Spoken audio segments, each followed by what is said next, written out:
بسم اللہ الرحمن الرحیم. السلام علیکم. میرا نام منیب فاروق ہے اور آپ دیکھ رہے ہیں منیب فاروق آفیشیل یوٹیوب چینل. آپ سب کے فیڈ بیک کا بہت شکریہ. خبریں بڑی زوردار ہیں جی، اور جو حالات ہیں وہ آپ کے سامنے ہیں. میں ذرا آپ کو بتا دوں، ہمیشہ کی طرح شکریہ ادا کروں گا کہ آپ ہی کے فیڈ بیک کی وجہ سے پلیٹ فارم چل رہا ہے. لائک، سبسکرائب اور شیئر ضرور کیجیے گا.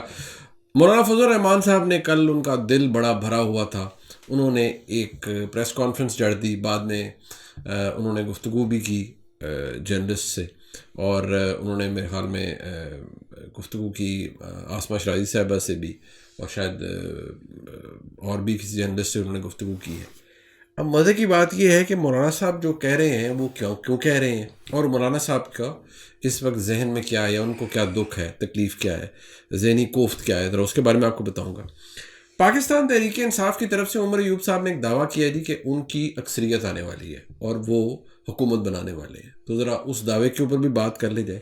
دوسرا ایک بڑا خطرناک رجحان ہے جو کہ خیبر پختونخوا کے اندر کچھ لوگوں نے یہ کیا، اور جو جس طرح للکار رہے ہیں شیر افضل مروت صاحب، اس کے پیچھے کیا ہے اور بیسیکلی اب ہونے کیا جا رہا ہے آپ کو یہ بھی بتاؤں گا.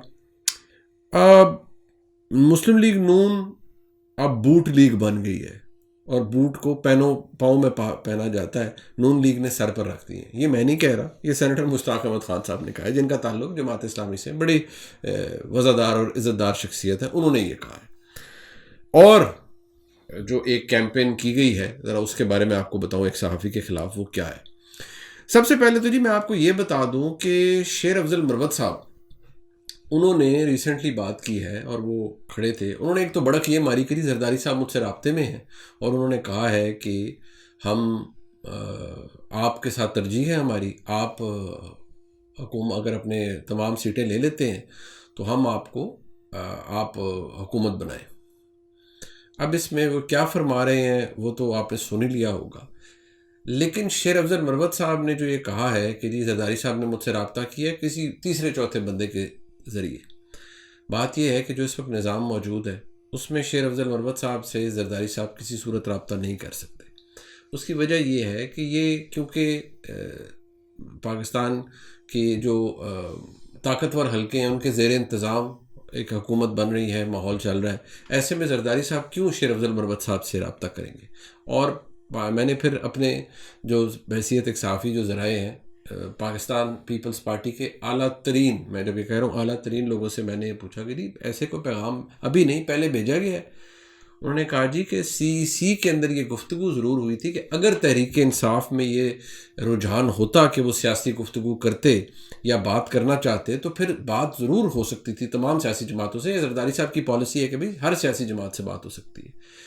لیکن جب عمران خان صاحب واضح طور پہ پیغام دے رہے ہیں کہ ایم کیو ایم سے، نون لیگ سے، پیپلز پارٹی سے میں نے بات نہیں کرنی، یہ سب چور ڈکیت ہے، تو کیوں عمران خان صاحب سے کوئی بات کرنا چاہے گا؟ دوسری بات جو انہوں نے کہی، اور وہ بات میں آپ کو بتاتا رہا ہوں، کہ پاکستان تحریک انصاف کا مسئلہ اس وقت یہ ہے کہ وہ ایک ڈس فنکشنل سیاسی جماعت ہے، وہ ایک آزاد لوگوں کا ایک گروپ ہے.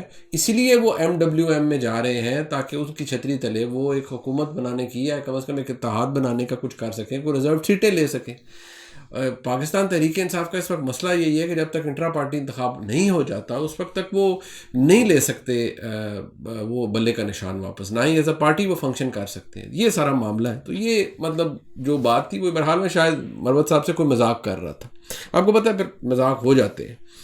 مروت صاحب نے جو ایک اور بڑی خطرناک بات کی ہے وہ ذرا سننے والی ہے، اور وہ کیا کہہ رہے ہیں ذرا سنیے. وزیر اعظم اور وزرائے اعلیٰ بنیں گے، ان کو یہ بتانا چاہتے ہیں کہ یہ پاکستان تحریک انصاف کی قیادت کا فرض ہے کہ ہم اپنا مینڈیٹ آپ کے حلق سے نکال کے عوام کو واپس کریں. ہم کسی بھی حالت میں اپنے اس حق سے دستبردار نہیں ہوں گے. ضرورت پڑی تو خان صاحب اگر ایجوٹیشن کی کال دیں گے، قطع نظر اس کے کہ ہمیں 9 مئی کے نام پہ ڈرایا جا رہا ہے. 9 مئی 12 ہو یا 10-12 ہو، پاکستان کے لوگوں کا جو حق ہے وہ ان کو ہم دلائیں گے. یہ قیادت کا فیصلہ ہے. اچھا، اب یہ گفتگو سننے کے بعد نا آپ کو احساس ہوتا ہے کہ یار 9 مئی وہ کہہ رہے ہیں، ایک نہیں 9 مئی جتنے ہو جائیں دیکھا جائے گا، اور ہم حلق سے بھی چھینیں گے مینڈیٹ. اور یہ بھائی یہ تو سیدھی سادی لڑائی ہے. پہلے تو بات یہ کہ آپ کو 9 مئی کو قابل فخر دن نہیں تھا، 9 مئی قابل مذمت دن تھا. اس ملک کی اس ریاست کی چولیں ہلا دی گئیں. میرے خیال میں اتنا بڑا نقصان نہیں ہوا پاکستان کا اور پاکستان کے کسی ریاستی ادارے کا جتنا 9 مئی 2023 کو ہوا. تو اگر اب یہ سوچا جا رہا ہے اور کوئی یہ کہہ رہا ہے کہ نہیں دیکھا جائے گا اور فلان اور یہ اور وہ، تو بھائی پھر لڑائی کا نتیجہ میں آپ کو بڑا آسانی سے بتاتا ہوں. لڑائی کے نتیجے میں جیت ہمیشہ طاقتور حلقے کی، ریاست کی ہوتی ہے، اور ریاست جتنی طاقت کسی کے پاس نہیں ہوتی. جب میں ریاست کہتا ہوں تو ریاستی ادارے کا مطلب ہوتا ہے. ریاستی ادارہ یعنی کہ یہاں پر اسٹیبلشمنٹ ہے، اور جو ریاستی ادارے ہوتے ہیں وہ ریاست کی علامت ہوتے ہیں. لوگ اس کو مسٹیک کر دیتے ہیں کہ نہیں جی ریاست عوام سے بنتی ہے. بھائی عوام ریاست کے مکین ہوتے ہیں، لیکن میں لڑنا شروع کر دوں ایک ادارے کے ساتھ جو کہ ریاست کو ریپرزینٹ کر رہے ہیں، میں نہیں لڑ سکتا بھائی. میں پوری اپنے ساتھ جتنے مرضی لوگ لگا دوں، میں نہیں لڑ سکتا. لوگ اس بات کو، اور وہ پھر جوشیلے جو ہوتے ہیں ہمارے تحریک انصاف کے دوست، ینگ بچے جنہوں نے پاکستان کی تاریخ نہیں پڑھی، جن کو بہت سی چیزوں کا نہیں پتہ، وہ جذبات میں آ کے پھر نعرے مارتے ہیں، گالیاں دیتے ہیں. کوئی بات اگر آپ فیکٹ پہ بھی بیس کر رہے ہوں تو وہ ان کو اچھی نہیں لگتی، لیکن کیا کر سکتے ہیں، ان کا ٹھیک ہے استحقاق ہے وہ دیں گالیاں، لیکن جو پہلے گت بنوا چکے ہیں اپنی، اب مزید کوئی کسر رہ گئی ہے تحریک انصاف کو، یار ابھی تو ہوش کے ناخن لے لیں. پتہ نہیں کیا سوچ کے بیٹھے ہوئے ہیں. اور عمران خان صاحب کو تو چاہیے کہ وہ اللہ نے انہیں جتنی عزت دی ہوئی ہے وہ مرہم رکھیں بہت سے معاملات کے اوپر، اور بحیثیت ایک سیاستدان سوچیں کہ انہوں نے اقتدار میں واپس کیسے آنا ہے اور اسٹیبلشمنٹ سے صلح کیسے کرنی ہے. ان کا اس وقت نمبر 1 ایجنڈا یہ ہونا چاہیے، لیکن وہ یہ نہیں سوچ رہے. اب یہ جو مروت صاحب نے گفتگو کی ہے، اس کے بعد آپ بھول جائیں کہ مروت صاحب جیسی کسی شخصیت سے یا عمران خان صاحب سے کوئی بات کرنا چاہے گا. وہ دیکھ لیں عمران خان صاحب نے خود کہہ دیا جتنا جھوٹا پروپیگنڈا کیا گیا، وہ جی فلانا ملنے آ گیا، فلانا ڈیلیگیشن آ گیا، یہ ہو گیا، عمران خان صاحب سے ملاقات کی. کئیوں نے تو یہ بھی کہا کہ فجر کی نماز بھی ادھر اس ڈیلیگیشن نے عمران خان صاحب کے ساتھ پڑھی. مطلب ایسی ایسی سٹوریاں بنا لیتے ہیں کہ جن کا حقیقت سے دور دور تک کوئی تعلق نہیں ہوتا. یہ میں بتا دوں جی، یہ جو مروت صاحب کہہ رہے ہیں نا، اس کا جواب ایک ہی ہے، اور وہ جواب پاکستان کی فوج کی طرف سے آنا ہے، یا وہ یہ آنا ہے کہ بھائی اگر ایسا ہے تو پھر آپ کو سبق مزید سکھایا جائے گا. اگر آپ کو ابھی تک بھی چین نہیں آ رہا تو پھر آپ کو مزید آپ کی طبیعت صاف کی جائے گی. ایجوٹیشن اگر آپ کرنا چاہتے ہیں تو آپ کر لیں، آپ کو بالکل درست کر دیا جائے گا. اور جن لوگوں نے یہ مغلظات بکی ہیں کہ خدا نخواستہ پشاور کو ڈھاکہ بنائیں گے، تو ان کی بھی طبیعت بالکل صاف کر دی جائے گی. پاکستان ہے، پاکستان کی جو سالمیت ہے، اور پاکستان نے اگر اکٹھے رہنا ہے اور پاکستان میں لوگوں نے رہنا ہے، تو وہ اس کی ٹھیکیداری کسی ایک کے پاس نہیں ہے. سب نے، یہ پاکستان سب کا ملک ہے، لیکن کسی ایک کو اختیار نہیں ہے کہ وہ پاکستان کو اس طرح کرنے کی یا اس طرح کے نعرے لگانے کی کسی کو اجازت نہیں ہونی چاہیے. یہ تو پھر آپ ایک نیا نظام شروع کر دیں گے. تو جو ایسا کر رہے ہیں ان کو بھی چاہیے کہ اللہ کا خوف کریں اور کوئی راہ راست پر آ جائے. ہاں، جہاں تک بات سیاسی مرہم رکھنے کی ہے تو وہ سیاسی جماعتوں کو اب رکھنا چاہیے. مسلم لیگ نون کو بھی سیاسی مرہم رکھنے چاہیے. بہت سے لوگ ایسے ہیں جو کہ 9 مئی میں شاید ڈائریکٹلی انوالو نہ ہوں، لیکن وہ ان کو بھی رگڑا لگ گیا ہے. مرہم رکھیں، شفقت دکھائیں. میں تو ہمیشہ سے کہتا رہا ہوں، لوگ مجھے برا بھلا کہتے ہیں کہ آپ کیوں کہتے ہیں کہ فوج کو معاف کر دینا چاہیے کچھ لوگوں کو. میں تو اس لیے کہتا ہوں کہ چلیں یار، کسی نہ کسی جگہ جا کے تو شاید تھوڑا مرہم رکھتے ہیں، معاف کر دیں. جو لوگ راہ راست پر آ جائیں، جو اپنی غلطی مان لیں. جو یہ اپروچ ہے جو مروت صاحب فرما رہے ہیں، اس کے بعد تو میں تو ایک عام بحیثیت ایک پاکستانی، بحیثیت ایک صحافی بتا رہا ہوں کہ اس کے بعد تو لڑائی ہے. تو بھائی لڑائی کا انجام آپ نے دیکھ لیا پچھلے کچھ عرصے سے. اگر مزید لڑنا ہے تو یار لڑیں پھر. اور میں بندہ کیا کہہ سکتا ہے؟ میں تو کھلی ڈلی آپ کے سامنے بات کر رہا ہوں. اب یہ جو مولانا فضل الرحمان صاحب ہمارے بزرگ ہیں، ان کا جو غصہ ہے 2-3 چیزوں پہ. ایک یہ کہ بھئی یہ مسلم لیگ نون پیپلز پارٹی نے خود ہی ساری بندر بانٹ اور سارا انہوں نے آپس میں بیٹھ کے کر لیا. ہم سے کسی نے پوچھا ہی نہیں. 4 سیٹیں ہیں ہماری نیشنل اسمبلی میں، کوئی بات نہیں، کچھ نہیں. اور یہ کیسے سب نے سمجھ لیا کہ ہم ان کے ساتھ آئیں گے؟ انہوں نے کہا ہم تابع نہیں ہیں. ساتھ انہوں نے کہا جی یہ اسٹیبلشمنٹ نے انتخاب کرایا ہے. ہاں جی بالکل کرایا ہے. تو پہلے بھی تو اسٹیبلشمنٹ نے کرایا تھا 2018 میں، اب بھی انہوں نے کروا دیا. وہ کہتے ہیں جی یہ بڑا دھاندلی والا انتخاب. مسئلہ یہ آ جاتا ہے کہ ہر ایک کو جو الفت ہے وہ اسٹیبلشمنٹ کی درکار ہے. پیپلز پارٹی کا کیا غصہ ہے؟ وہ غصہ یہ ہے کہ بھائی جتنا مدد آپ نے باقیوں کی ہے ہماری بھی کی جاتی. یا بلاول صاحب کے لیے زور ڈالا جاتا کہ بلاول صاحب کو وزیر اعظم بننا چاہیے اور بنوانا چاہیے بلاول صاحب کو وزیر اعظم.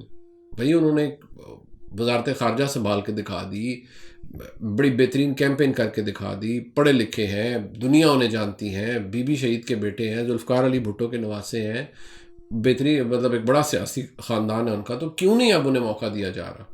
کیوں نہیں ان کی مدد کی جا رہی؟ ان کو اپنا غصہ ہے، ناراضگی ہے، وہ ٹھیک ہے، ان کی اسٹیبلشمنٹ سے ہوگی ناراضگی، مطلب وہ جو صاف پتہ لگ رہی ہے وہ نظر بھی آتی ہے، لیکن ان کا کلیم اپنی جگہ ہے۔ مولانا صاحب کو یہ ہے کہ بھئی نہ مجھے کسی نے صدر بننے کی آفر کی، نہ کچھ کیا، تو یہ ساری جو سیٹنگ ہے یہ باقی جماعتوں کی ہوگی، تو ہمارا کیا رہ گیا بیچ میں؟ مولانا صاحب کو اس بات پر غصہ ہے، ان کا غصہ اپنی جگہ پر ہے۔ مولانا صاحب بھی آ جائیں گے، بلکہ مجھے کوئی یہ بھی بتا رہا تھا، یہ بھی میں آپ کو بتا دوں کہ کچھ عرصے تک شاید پیپلز پارٹی بھی جب راضی ہو جائے تو شاید وہ بھی کابینہ کے اندر آ جائے، ابھی نہیں، شاید کسی سٹیج پر آ جائے، لیکن انہوں نے فی الحال کہا جی ہم کابینہ میں نہیں آئیں گے، چلے نہیں آئیں گے۔ لیکن جو سلسلہ حالات ہیں وہ یہ ہے، مولانا صاحب کا اصل مسئلہ یہ ہے، وہ کہتے ہیں خدا کری حکومت نہ چلے، یہ تو اسٹیبلشمنٹ، او حضور والا تو پہلی والی جو تھی جس پارلیمان کو آپ گالی دے رہے تھے اور آپ کہہ رہے تھے احتجاج کے ساتھ جائیں گے آپ بھی، تو 2018 میں بھی آپ نے احتجاج کیا، پھر پارلیمان میں سارے چلے گئے، اسی پارلیمان کے اندر پھر پی ڈی ایم نے حکومت بنائی جس کے اندر آپ حصے دار رہے، وزارتیں بھی لی، ابھی بھی آپ کے قریبی عزیز مولانا صاحب کے وہ گورنر خیبر پختونخوا ہے اور وہ بہترین کرو فر سے وہاں پر گورنرشپ اپنی انجوائے کر رہے ہیں۔ تو مسئلہ صرف یہاں پر یہ ہوتا ہے اسٹیبلشمنٹ کی قربت، بھئی وہ کس کو حاصل ہوتی ہے، بس مین ایشو یہ ہے کہ اگر وہ جیت کی صورت میں نہیں ملی تو بس یہ ہے۔ عمران خان صاحب کو کیا پرابلم تھا؟ یہی کہ بھئی مجھے آپ لے کر آئے ہیں تو مجھے میرے سے ہاتھ کیوں اٹھا لیے، بس سمپل سی بات ہے اور کچھ بھی نہیں۔ ابھی بھی وہ کہتے ہیں میں کسی سیاسی جماعت سے بات نہیں کروں گا، میں اسٹیبلشمنٹ سے بات کروں گا۔ بھئی آپ اپنا انٹینٹ تو ظاہر کریں سیاسی لوگوں سے بات کرنے کا، سیاسی لوگ آپ کے لیے بھی رستے نکالیں گے، کچھ نہ کچھ تو نکلے گا نا نظام میں سے۔ جب آپ اسٹیبلشمنٹ کے ساتھ کہتے ہیں بات بھی نہیں کر رہے، چلو میں لڑائی کرتا ہوں، پھر میں علی امین گنڈا پور کو بھی کہوں گا میرا وزیر اعلیٰ بنے، تو پھر یہ اگر لڑائیاں لڑنی ہیں تو پھر بھائی ملک تو نہیں ایسے چل سکتا، پھر لڑائیاں ہی لڑتے رہیں گے، ہم ملک آگے نہیں جا سکتا، خدا نہ خواستہ۔ اور میں اور آپ ہم سب یہ چاہتے ہیں کہ یہ ملک آگے بڑھے، آگے چلے، یہ آج کی حقیقت ہے۔ اب عمر ایوب صاحب فرما رہے ہیں، ایک تو یہ کہ ان کو بھی اللہ نے بڑی کامیابی دی ہے، وہ بھی جیتے ہیں اور بڑے مارجن سے جیتے ہیں۔ وہ یہ کہہ رہے ہیں جی کہ 48 گھنٹوں میں ہماری اکثریت ہو جائے گی۔ بھائی 48 گھنٹوں میں آپ کی اکثریت کیسے ہو جائے گی؟ جماعت اسلامی آپ کے ساتھ وہاں پر خیبر پختونخوا میں حکومت نہیں بنا رہی، اکیلے آپ حکومت بغیر پارٹی کے بنا نہیں سکتے، یا تو ایک نئی پارٹی بنائیں اور اس کے اندر پھر وہ جماعت کے اندر لوگ چلے جائیں، اور پھر یہی شاید طریقہ ہے، لیکن وہ اب ہو نہیں رہا۔ ایم ڈبلیو ایم کے ساتھ آپ کے معاملات وفاق کی حد تک ہیں، جے آئی آپ کے ساتھ بنا نہیں رہی، اب حکومت کیسے بنے گی؟ لیکن ان کی خواہش ہے، چلیں ان کا کلیم اپنی جگہ پر ہے۔ اب مسلم لیگ نون کے اوپر جو ٹھپا ہے وہ پہلے لاڈلے کا تھا، مولانا صاحب نے بھی کہا یہ نئے لاڈلے ہیں اور یہ لاڈلوں کی لسٹ میں شامل ہو گئے ہیں۔ اسی طرح جماعت اسلامی کے سینیٹر مشتاق احمد خان صاحب نے کہا کہ یہ اب بوٹ لیگ ہو گئی ہے۔ بات یہ ہے کہ ہر کسی کو کوئی نہ کوئی قربت چاہیے ہوتی ہے۔ جب 2002 میں ایم ایم اے کی حکومت بنی، اس وقت جے یو آئی جو ایم ایم اے کی حکومت تھی اس میں جماعت اسلامی اور جے یو آئی دونوں تھے خیبر پختونخوا میں، اور دونوں نے فوج کے زیر سایہ وہ انتخاب بھی لڑا اور حکومت بھی چلائی۔ یہ کوئی نہیں کہہ سکتا کہ ہم نے یہ نہیں کیا، وہ کیا سب انہوں نے۔ مولانا جناب سراج الحق صاحب سے انٹرویو میں نے یہ بات کی تھی کہ آپ سب نے یہ کیا، سب غیر قانونی یا غیر آئینی کاموں کو آپ نے سپورٹ کیا اس وقت۔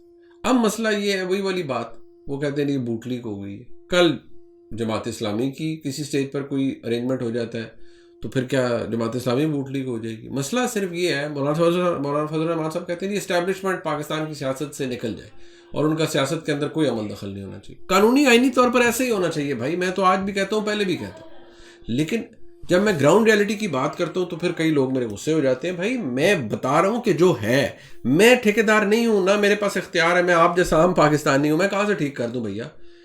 میری تو آپ بات سن لیتے ہیں کیونکہ آپ میرے دوست ہیں، باقی تو آپ کو پتہ ہے میں آپ کی طرح ایک عام پاکستانی ہوں، بات کر لوں گا، تلخ بات نہیں کر پاؤں گا، سخت بات نہیں کر پاؤں گا، کروں گا تو پھر ظاہری بات ہے میں نے بھی اسی ملک میں رہنا ہے، میری بھی ٹھکائی ہو جائے گی۔ یہ تو خیر میں مذاق سے کہہ رہا ہوں آپ سب سے، لیکن چلے آپ کو پتہ ہے وہ تو ایسے ہی جاتا ہے نا۔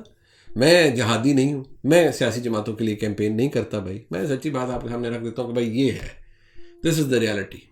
باقی مرضی ہے موج ہے جس کی، جو مرضی جس نے کرنا ہے وہ کرے، یہ سارے حالات اور واقعات ہیں۔ اب میں آپ کو یہ بتا دوں جی ساتھ کہ وہ شاہ زیب خان زادہ میرے دوست ہیں اور بڑی بہترین پاکستان کے صف اول کے صحافیوں میں سے ایک ہے۔ ان کے خلاف جی پی ٹی آئی نے وہ کیمپین چلا دی، اور جس طرح پھر ہوتا ہے وہ ہمارے دوست مرتضیٰ علی شاہ نے ایک ٹویٹ بھی کی ہوئی ہے, آپ کو نظر بھی آ رہی ہوگی, وہی کہ کلپ کو ایڈٹ کرو اور پھر اس میں مریم اورنگزیب ان سے بات کر رہی ہیں. اب شاہزیب خانزادہ کبھی بھی پی ایم ایل این کا جو یوتھ پروگرام ہے اس کے اندر حصہ نہیں رہے.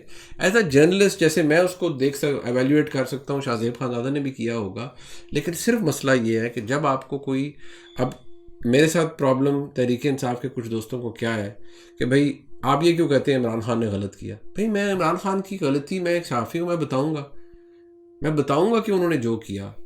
جب میں یہ کہوں کہ وہ پاپولر ہیں, اور یار عمران خان بہت پاپولر لیڈر ہے پاکستان کا, اس وقت عمران خان سے پاپولر کوئی بھی نہیں ہے, تو شاید میں آپ کو برا نہیں لگتا, یا آپ کو لگتا ہے ہاں اچھا کہہ رہا ہے. جب میں یہ کہوں کہ انہوں نے یہ بھنڈ مارے ہوئے ہیں یا یہ حرکتیں کی ہوئی ہیں, پھر میں آپ مجھے گالیاں بھی دیں گے, سب کچھ کریں گے. میں نے ایک ٹویٹ کی, اور میں نے ٹویٹ یہ کی کہ میاں نواز شریف نے, اور وہ فیکٹ ہے کہ میاں نواز شریف کے بغیر کوئی پی ایم ایل این نہیں ہے, کوئی شہباز شریف نہیں ہے, کوئی مریم نواز نہیں ہے, اور پی ایم ایل این کا جو بھی ووٹر ہے کم ہو گیا جو بھی, وہ ہے نواز شریف کا ووٹر, وہ کسی اور کا ووٹر نہیں ہے. نہ وہ شہباز شریف کو جانتا ہے, نہ وہ مریم نواز کو جانتا ہے, وہ جانتے ہی نواز شریف کو ہے, اور ووٹر میاں نواز شریف کا ہے.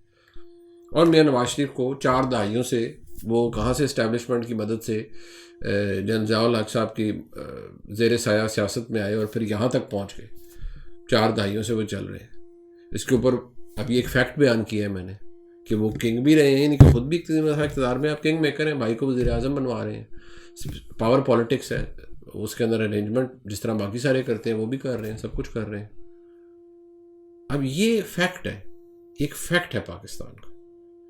اسی طرح آج عمران خان ہے, پابند سلاسل, جیل میں 3 مقدموں میں سزا ہو چکی ہے, 4 مقدموں میں سزا ہو چکی ہے, لیکن پاکستان کا سب سے مقبول سیاسی لیڈر. فیکٹ ہے, میں نہیں تبدیل کر سکتا بھائی. لیکن جو ہو رہا ہے, یہ جو لڑائیاں لڑنے کی بات کی جا رہی ہے, اور یہ جو سب کچھ ہو رہا ہے بھائی, اس سے تو ملک یا ریاست ایسے آگے نہیں چلتی. پھر اگر کوئی یہ سمجھتا ہے کہ جی ہم حلق سے نکال لیں گے اور ہم ایجیٹیشن کریں گے اور 1 نہیں 9 10 9 میں ہی ہو جائیں, تو بھائی اس دن تو ہو گیا تھا. اب میں آپ کو بتاؤں, اب زیادہ تکلیف ہوگی. اب خواہ لوگ خوار ہوں گے, اور مطلب اب کو پہلے تو شاید وہ جسے کہتے ہیں نا, وہ پنجابی میں کہتے ہیں جھاکے میں مارے گئے, اب تو ہر کوئی تیار بیٹھا ہوا ہے. آپ ایک ایجیٹیشن کریں اور اس طرح کی کریں, خدا نخواستہ سوچیں بھی کہ جو 9 مئی والی ہوئی تھی, تو اپنا بھی بیڑا غرق کروائیں گے اور معصوم لوگوں کا بھی بیڑا غرق کروائیں گے. تو یہ میں تو اپنے بھائیوں دوستوں سے اور پاکستانیوں سے التجا کرتا ہوں کہ اس طرح کی انتشار والی سیاست سے دور رہیں. آپ کا مینڈیٹ ہے, آپ کا ووٹ ہے, آپ کا ووٹ آپ کا حق ملنا چاہیے, لیکن ملک جلانے کا, ملک لوٹنے کا, ملک میں انتشار پھیلانے کا کوئی فائدہ نہیں ہے. ہمارا ملک یہ برداشت ہی نہیں کر سکتا, ہم جس جگہ پر پہنچ چکے ہیں. ولاگ لائک سبسکرائب شیئر کیجیے گا. پھر ملاقات ہوتی ہے آپ سے چند گھنٹوں کے اندر انشاءاللہ. خدا حافظ.